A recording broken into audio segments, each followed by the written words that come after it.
வாங்க இன்றைக்கி சொர்ணம் கிச்சனில் இந்த செலரி பொரியல் பண்ணலாம். செலரி இப்படி தான் இருக்குது பாருங்க. ஒரு அப்படியே தூரோடு இருக்குது. இது வந்து ஃப்ரைட் ரைஸ்க்கு போடலாம், பொரியல் பண்ணலாம், காரக்குழம்பு வைக்கலாம். நாங்கள் இன்றைக்கி இதை நான் பொரியல் பண்ணலாம். இதை கட் பண்ணிவிட்டு பார்க்கலாம். வானலில் எண்ணெய் ஊற்றி கடுகு போட்டேன். கடல் பருப்பு 1 ஸ்பூன், உளுந்தம்பருப்பு 1 டீஸ்பூன்,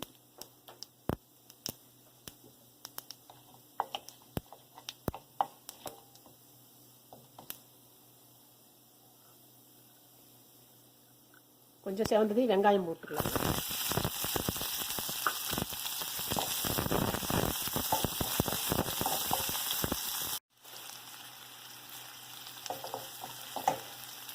கறிவேப்பிலை, ஒரு மிளகாய் போட்டுக்கலாம். கொஞ்சம் நல்லா வதங்கிட்டு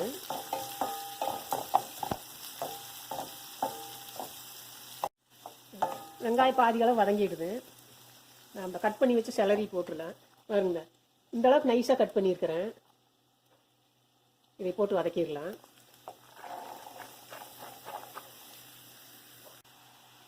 தேவையான அளவு மஞ்சள் பொடி,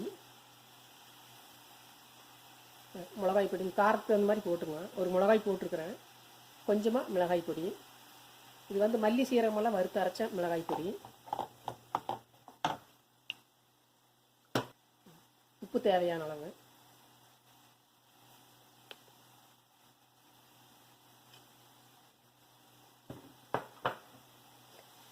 அப்படி 1 நிமிஷம் நல்லா கிளறி விட்டுக்கலாம்.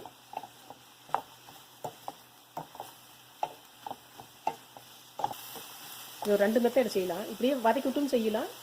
நீங்கள் உப்பு போட்டு வேவிச்சுட்டு அப்புறம் மறுபடியும் கூட தாளிச்சிக்கலாம். 2 கொஞ்சம் வேறு டேஸ்ட்டாக இருக்குது.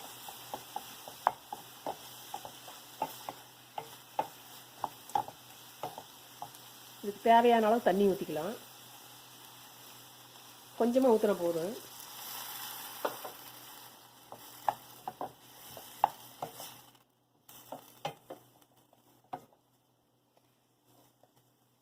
நான் மூடி போட்டு வச்சிடலாம். கொஞ்சம் வேகட்டு. கொஞ்ச நேரம் வேகட்டு. அந்த தண்ணியெல்லாம் சுண்டிடுது.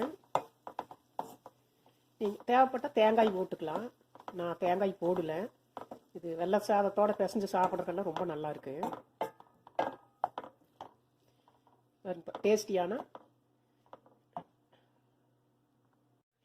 டேஸ்டியான செலரி பொரியல் ரெடி. நீங்களே செஞ்சு பாருங்கள். இந்த வீடியோ பிடிச்சிருந்தா லைக் பண்ணுங்கள், கமெண்டில் இன்னும் சொல்லுங்கள்.